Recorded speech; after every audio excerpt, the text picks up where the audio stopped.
해피 뉴 이어.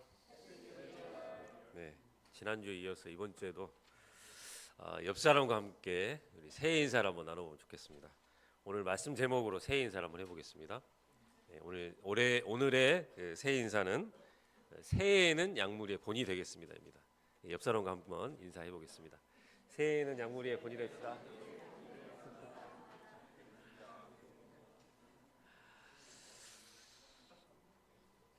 네, 오늘은 신년맞이 일일 수양회가 있습니다. 새해에 우리가 하나님께서 주시는 말씀을 붙잡고 분명한 기도 제목으로 결단하는, 그래서 한 해를 시작했으면 우리가 좋겠습니다. 신년 말씀은 오늘까지 해서 우리가 세 강의 강의들을 들었습니다. 세 강 중에서 마음에 드는 거 하나 고르셔가지고 소감을 쓰시면 좋겠습니다. 이번 신년 수양회는 한 분도 빠짐없이 전체가 소감을 쓰고 발표를 하려고 합니다. 그래서 소감 분량은 1.5페이지만 이렇게 쓰시면 좋겠습니다. 1.5페이지로 쓰셔가지고 발표하도록 하겠습니다. 부득이하게 소감을 못 쓰신 분들은 요절과 기도 제목만 이렇게 발표를 하시면 되게 좋겠습니다. 3시부터 요예별로 돌아가면서 전부가 소감을 발표할 수 있도록 꼭 참여해 주시기를 부탁드리겠습니다. 네, 오늘 말씀 제목은 약물이의 본이 되라입니다. 요절 말씀 우리 5장 3절 말씀을 함께 한 목소리로 읽어보도록 하겠습니다. 시작. 맡은 자들에게 주장하는 자세를 하지 말고 약물이의 본이 되라. 네, 말씀을 시작하겠습니다. 지난주에 이어서 베드로는 지난주에 베드로는 그들이 받는 고난이 그리스도의 남은 고난에 참여하는 것이요 또 영광으로 이어지는 것이기 때문에 이를 이상하게 여기지 말고 즐거워하라고 말했습니다. 이제 베드로는 편지를 마무리하고 있습니다. 장로된 자들과 그리고 젊은이들에게 마지막으로 권면하고 있습니다. 특히 장로된 자들에게 약물이의 본이 되라고 말을 합니다. 극심한 고난 가운데서 내 신앙을 지키기도 힘든데 어떻게 해서 그들이 본이 되는 삶을 살 수 있는 것일까요? 우리가 오늘 말씀을 통해서 왜 약물이의 본이 되는 삶을 살아야 하는지를 배우기를 기도합니다. 1절을 보십시오. 베드로는 먼저 너희 중에서 장로들에게 권한다고 그 대상을 한정시키고 있습니다. 여기 장로들이 누구일까요? 장로는 손위의 사람들, 연장자들이라는 뜻입니다. 다른 이들과 비교하여 더 나이가 있는 자들, 그리고 늙은 세대, 노인이라는 의미로도 사용이 되었습니다. 그러나 이 장로라는 단어는 사도행전에 6번이나 언급되고 있으며 바울은 교회를 개척하면서 이 장로들을 세웠다고 밝히고 있습니다. 이 장로라는 단어에서 오늘날 이 장로교가 나온 것이기도 합니다. 본문에서 장로는 교회의 지도자를 말하고 있습니다. 교회의 지도자들에게 베드로는 어떤 말을 하려고 하는 것일까요? 먼저 베드로는 1장에 이어서 자신을 다시 한번 소개하고 있습니다. 앞에서는 사도로 자신을 소개했는데 여기서는 함께 장로된 자라고 했습니다. 영어로는 펠로우 엘더라고 했는데 동료 장로라는 말입니다. 동등한 처지에 있는 장로라는 것입니다. 더 유별나거나 뛰어난 사람이 아니라는 것입니다. 베드로가 효과적인 권면을 하기 위해서라도 그가 뭔가 더 유별나다는 것을 이렇게 강조해야 할 것 같습니다. 예를 들면 나는 사도 중에 사도요, 수석 사도라고 이렇게 해야 할 것 같습니다. 그러나 베드로는 그의 특별한 권위를 주장하지는 않았습니다. 두 번째는 예수 그리스도의 고난의 증인이요 나타날 영광에 참여할 자라고 자신을 소개했습니다. 여기서 베드로는 고난은 고난이고 영광은 영광으로 말하고 있는 것이 아니라 고난과 영광이 동전의 양면과 같이 늘 함께 한다는 것을 강조하고 있습니다. 즉 고난을 받은 자가 반드시 영광에 참여하는 자가 된다는 것입니다. 그러면 베드로는 장로들에게 무엇을 권면했습니까? 첫째, 자원함으로 기꺼이 약물이를 치라고 권면했습니다. 2절 말씀을 보십시오. 그들은 베드로가 떠난 후에 하나님의 약물이를 돌보아야 했습니다.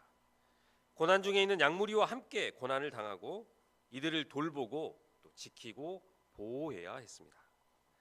그들에게 하나님의 말씀으로 믿음을 심고 박해 속에서 믿음을 지키도록 도와야 합니다.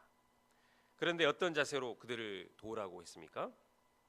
먼저는 억지로 하지 말고 자원함으로 하라고 합니다. 장로들이 양들을 치면서 어떻게 억지로 할 수 있는 것입니까? 장로라는 그 직분 때문에, 의무감으로, 그리고 체면 때문에 할 수 있습니다. 무엇보다도 양을 치고 돌보는 일이 어렵고 또 힘든 일이기 때문입니다. 더군다나 시련의 날에는 나도 힘든데 다른 사람을 돌보고 또 섬긴다는 것은 정말 어렵고 또 부담스러운 일이 아닐 수가 없습니다. 지금도 양을 치는 일이 쉽지가 않습니다. 모든 양들이 우리 성유진 자매님, 또 우리 양효진 자매님들처럼 순수하고 목자의 말을 잘 받아들인다면 얼마나 좋겠습니까? 말씀 공부를 하면 눈이 초롱초롱해져서 귀를 기울이고 또 묻기도 하고 답을 하기도 하면서 스펀지처럼 말씀을 잘 받아들입니다. 목자가 잘 가르치는 대로 배우고 성장하면 목자는 양으로 인해서 기뻐하게 될 것입니다. 우리 박주리 자매님과 공부하고 있는 우리 임마리아 사모님은 요즘 공부하는 것이 너무 이렇게 행복하다고 말씀하셨습니다. 그런데 이런 양들만 이렇게 있는 것이 아닙니다. 시간과 물질을 들여서 열심히 섬겼음에도 불구하고 일이 조금만 잘 안 되면 목자 탓을 하는 그런 양들도 있습니다. 목자님 때문에 일이 꼬였다고 원망을 듣게 됩니다. 양들의 죄 문제와 싸우다 보면 감춰진 인간의 본성을 보게 되고 또 별별 소리를 다 들을 수도 있습니다. 이렇게까지 하면서 양들을 도와야 하는가? 목자로서 자괴감이 들 수도 있습니다. 이렇게 양치는 데서 실망과 배신을 당하다 보면 누군가를 위해서 진심을 쏟아붓는 것이 두려워지게 됩니다. 적당히 상처를 받지 않는 선에서 목자의 의무감으로 양무리를 치되 억지로 양들을 치게 될 수가 있습니다. 그런데 이렇게 억지로 양을 치는 형식적인 목자 생활은 성령의 함께 하심을 체험하지를 못하게 됩니다. 심정이 없으면 사람을 도울 지혜를 얻지 못하게 되고 또 한계에 부딪힐 수밖에 없습니다. 성령은 하나님의 뜻에 따라 자원하는 마음으로 수고하는 우리 목자님들과 함께해 주십니다. 하나님의 뜻에 따라 자원하는 마음으로 양들을 칠 때 양들의 죄와 씨름할 힘을 주시고 또 말씀을 주시고 때마다 지혜를 주십니다. 또한 더러운 이득을 위하여 일하지 말고 또 기꺼이 해야 합니다. 여기서 더러운 이득은 물질에 대한 욕심, 명예심, 또 자기 만족이나 또 세력 확장과 같은 사사로운 욕심을 말합니다. 이렇게 사사로운 욕심을 취하려는 사람이 사꾼 목자인 것입니다. 이단과 같은 사악한 자들은 연약한 영혼을 이용해서 돈이나 또 자기 유익을 취하려고 합니다. 또 기꺼이 하라는 말은 즐거운 마음으로 하라는 것입니다. 하나님의 뜻에 대한 열정으로 하라는 것입니다. 목양은 하나님의 뜻에 대한 이 열정 때문에 하는 것입니다. 생명을 구원하는 목자의 삶을 사는 우리도 이런 더러운 이익을 위해서 일을 감당할 수가 있을까요?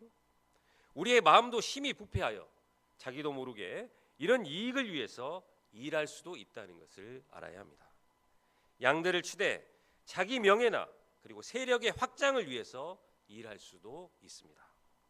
양들을 예수님께로 인도해야 하는데 양들을 내 편으로 만들려고 합니다. 그러나 양들은 다른 것은 몰라도 이런 목자의 불순한 의도는 금방 알아차리게 됩니다.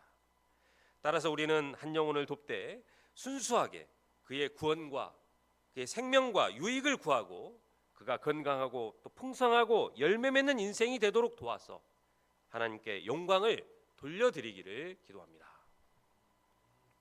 둘째로 양무리의 본이 되라고 권면합니다. 3절 말씀을 다 함께 읽어보겠습니다. 3절입니다. 시작.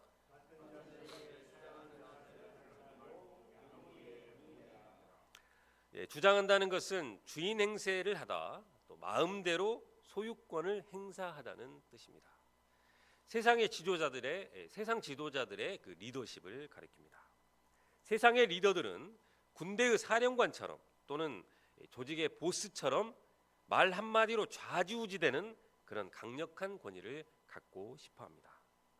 그래야 조직을 관리하기가 쉽고 또 일사불란하게 움직여서 원하는 목표를 향해서 달려갈 수가 있기 때문입니다. 그런데 장로들도 자신이 선배요 또 지도자이므로 주장하는 자세를 가지기가 쉽습니다. 지시를 내리고 또 방향을 주고 또 순종을 요구합니다. 그러나 참된 목자는 주장하는 자세를 갖지 않고 양무리의 본이 되라고 합니다. 본이 되라는 말은 모든 면에서 탁월해지라는 의미보다는 어떤 것을 가르칠 때 본인은 하지 않으면서 방향만 주고 가르치려고 하지 말라는 것입니다. 그런데 리더들은 왜 이렇게 주장을 하게 되는 것일까요? 하나님께 대한 믿음이 없기 때문입니다. 나라도 나서지 않으면 교회가 망할 것으로 생각하기 때문입니다. 그것은 영적으로 매우 불안정한 심리 상태인 것입니다. 로마의 핍박에서도 소아시아와 흑해 연안에 교회를 세우시고 또 부흥하게 하신 분이 하나님이셨습니다. 지금 베드로가 있는 로마 교회도 마찬가지였습니다. 로마 교회는 사도가 가지 않고 또 디아스포다를 통해서 이 로마 교회가 1세기 안디옥 교회와 함께 가장 큰 교회가 되었습니다. 그것은 하나님이 하신 일이었습니다. 하나님이 시대마다 자기 백성들을 부르시고 세우셔서 역사를 섬기도록 하셨습니다. 지금까지 이 장로들을 쓰신 것처럼 앞으로는 젊은 장로들을 그리고 다음 세대를 쓰실 것을 믿어야 하는 것입니다. 그리고 그 시대마다 상황이 다르고 또 접근 방식도 변해야 한다는 것을 알아야 했습니다. 내가 하던 방식대로 내가 크게 성공을 했던 그 방법대로 하라고 주장할 수가 없습니다. 아브라함과 이삭과 야곱의 하나님은 한 하나님이시지만 그들을 섬긴 하나님의 방법은 획일적이지가 않았습니다. 베드로는 장로들에게 그 간절하고 안타까운 마음은 알겠지만 주장하지 말라고 말씀하고 있습니다. 그리고 그 안타깝고 간절한 마음이 있다면 양무리의 본이 되라고 권면합니다. 주장하려는 에너지를 본을 보이고자 하는 에너지로 바꾸어서 사용하라는 것입니다. 예를 들어서 1대1 한 팀도 감당하지 못하는 목자들에게 1대1 목표치를 주고 이를 감당하라고 방향을 주는 것이 아니라 본인이 1대1을 5팀, 10팀을 감당하면서 본을 보이라는 것입니다. 말씀도 안 읽고 또 소감도 안 쓰는 양들에게 매주 할당량을 주고 쓴 것을 검사하는 것이 아니라 본인이 말씀을 읽고 은혜가 되었던 구절들을 나누고 또 은혜로운 소감을 써서 읽어주는 그런 본을 보이라는 것입니다. 주장과 본은 같은 것입니다. 단지 지향하는 지점이 상대방이 되면 주장이 되는 것이고 지향하는 지점이 내가 되면 본이 되는 것입니다. 장로는 계속 권위가 있고 또 존경받는 어른이 되어야 합니다. 그것은 열심히 주장하는 삶에 있지 않고 열심히 본을 보이는 그런 삶에 있습니다. 주장하기는 쉽지만 본을 보이는 것은 참으로 어렵습니다. 본이 되는 생활은 자기 부인에서 출발하기 때문입니다.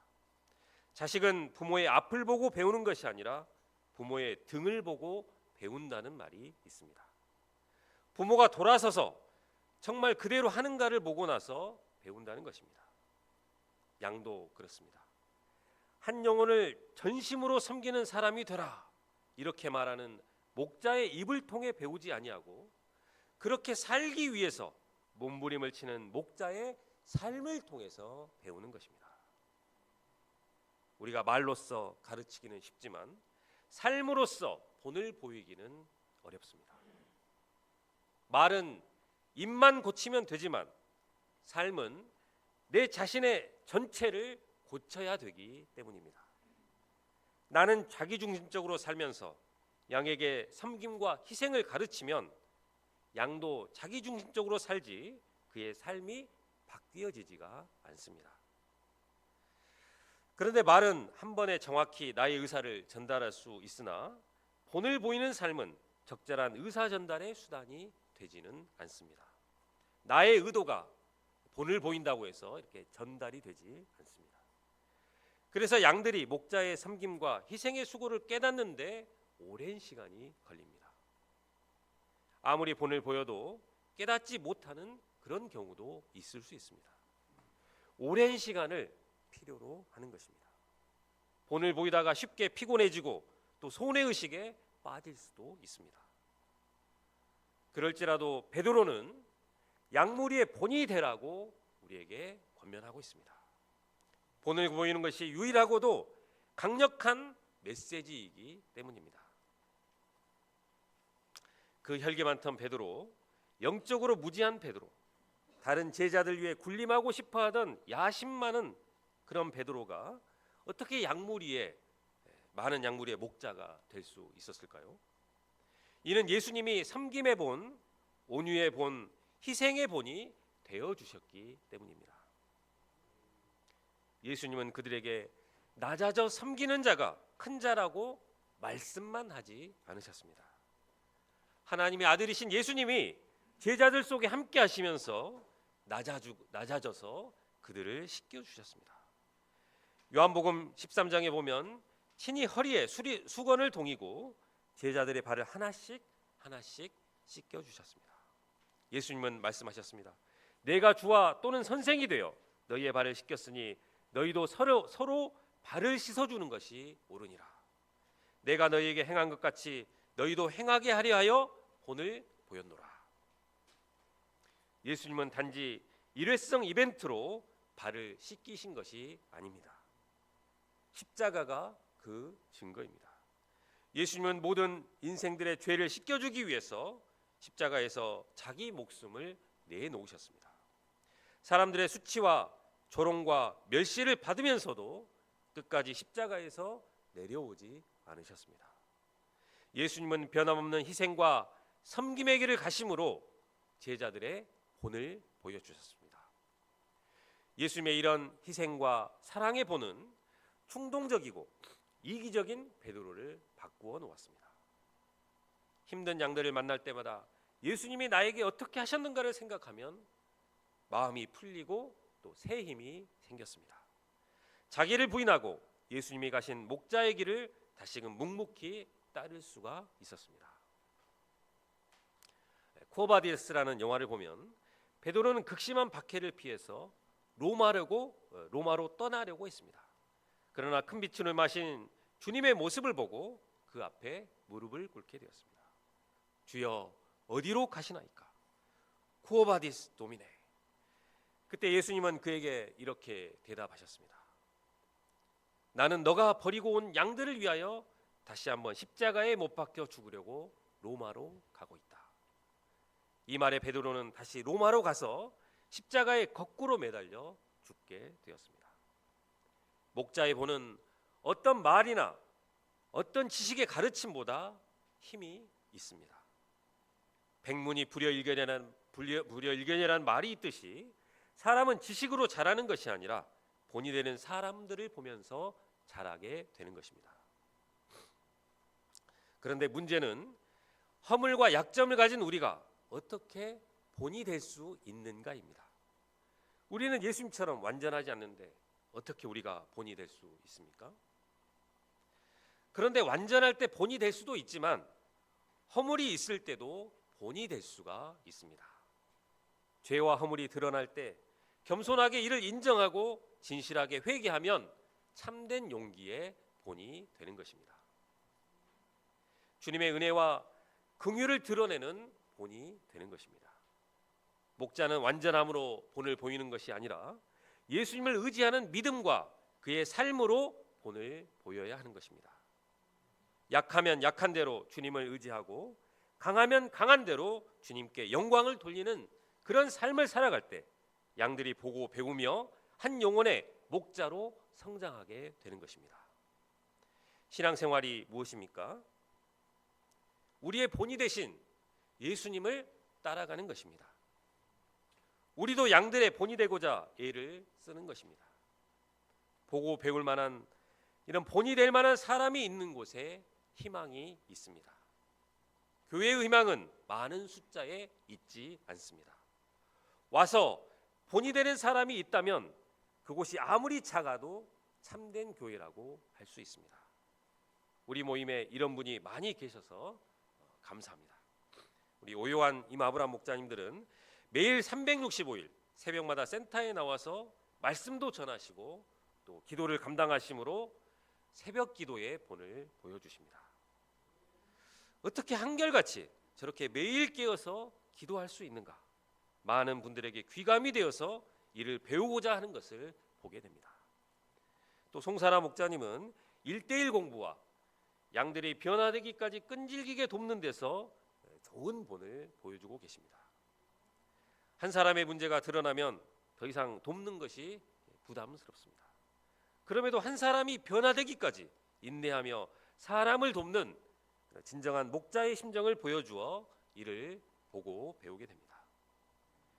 우리는 나는 모르고 있지만 각자의 자리에서 누군가에게 영향을 끼치고 있는 그런 본이 되는 존재로 살아가고 있습니다. 때로는 좋은 본이 되기도 하지만 나는 저렇게는 살면 안 되겠다. 때로는 이런 나쁜 본이 될 수도 있습니다. 2025년 새해에는 우리가 각자의 자리에서 좋은 본이 되기 위해서 누군가는 말씀 사랑의 본이 되기 위해서 누군가는 전도의 본이 되기 위해서 누군가는 사랑과 섬김의 본이 되기 위해서 누군가는 십자가를 지는 본이 되기 위해서 노력하는 사람들이 되기를 기도합니다. 주님은 그런 자들에게 영광의 면류관을 얻게 해 주실 것입니다. 4절 말씀을 다 함께 읽어보겠습니다. 4절입니다. 시작.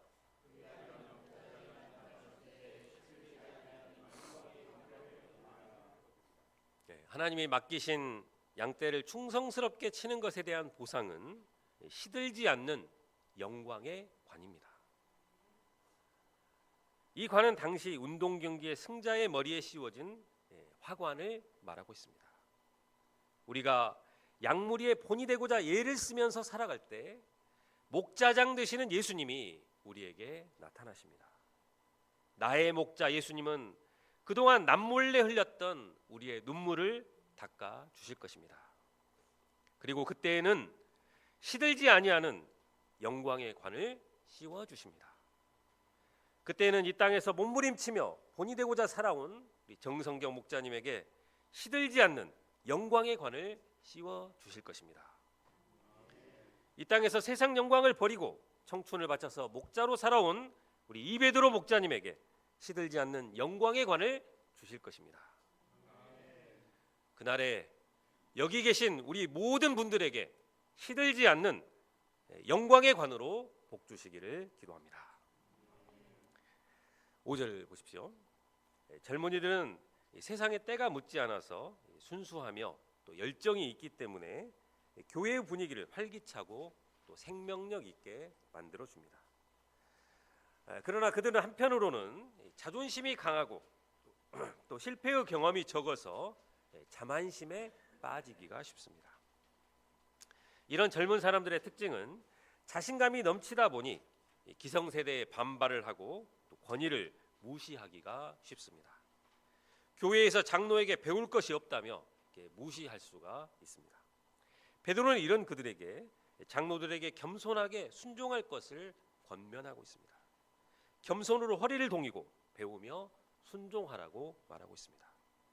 세상 지식의 배움은 이해를 통해 배우게 되지만 믿음의 세계는 순종을 통해서 배우게 됩니다. 무디는 순종은 믿음의 제일 좋은 학교라고 말했습니다. 순종을 통해서 살아계신 하나님을 믿는 믿음을 체험하게 됩니다. 하나님은 교만한 자는 대적하시지만 겸손한 자에게는 은혜를 베푸시는 분이십니다.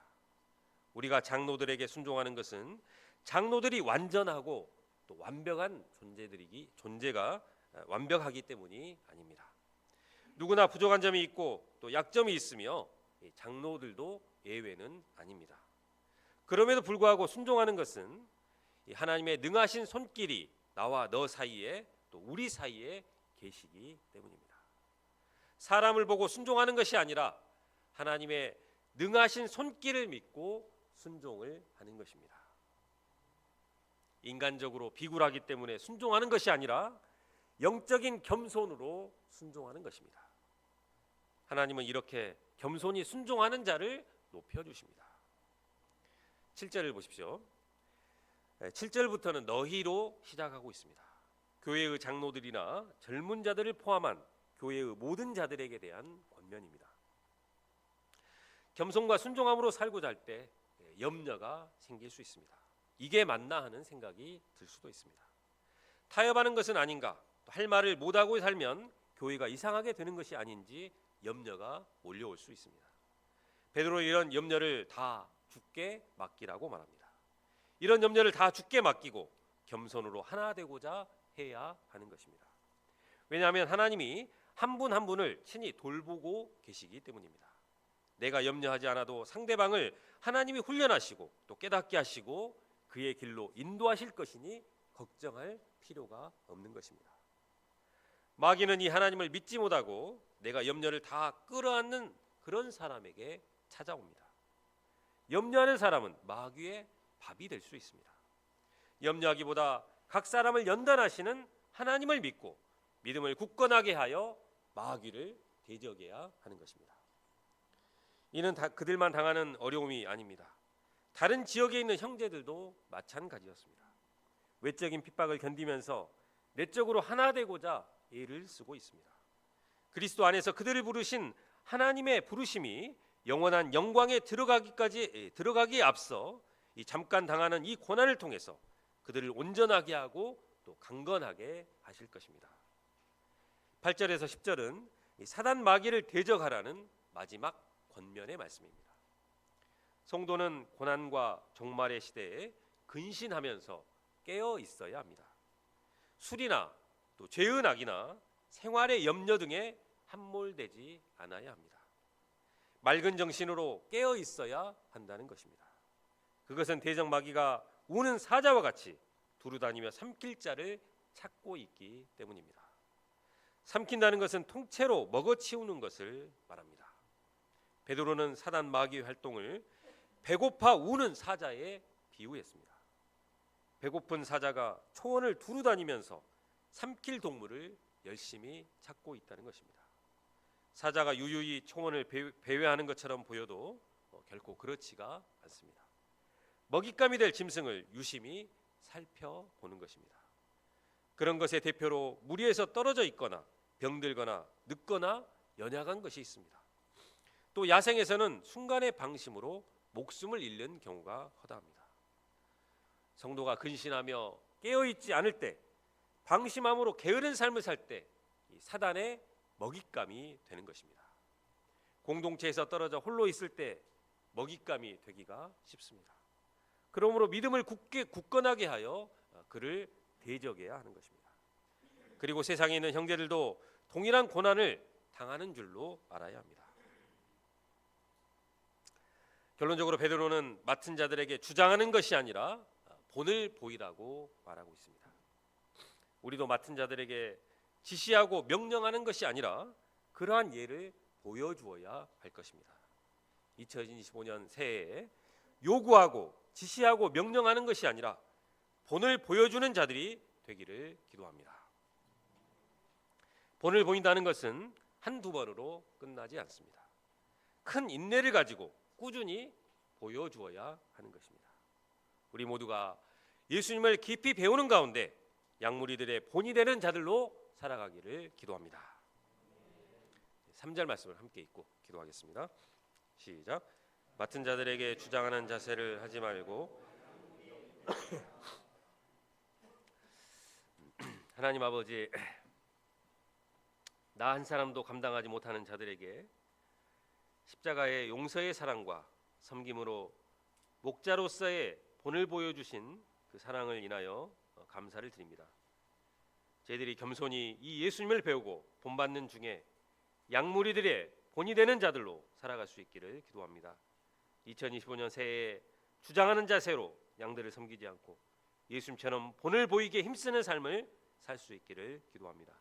예수님의 이름으로 기도합니다.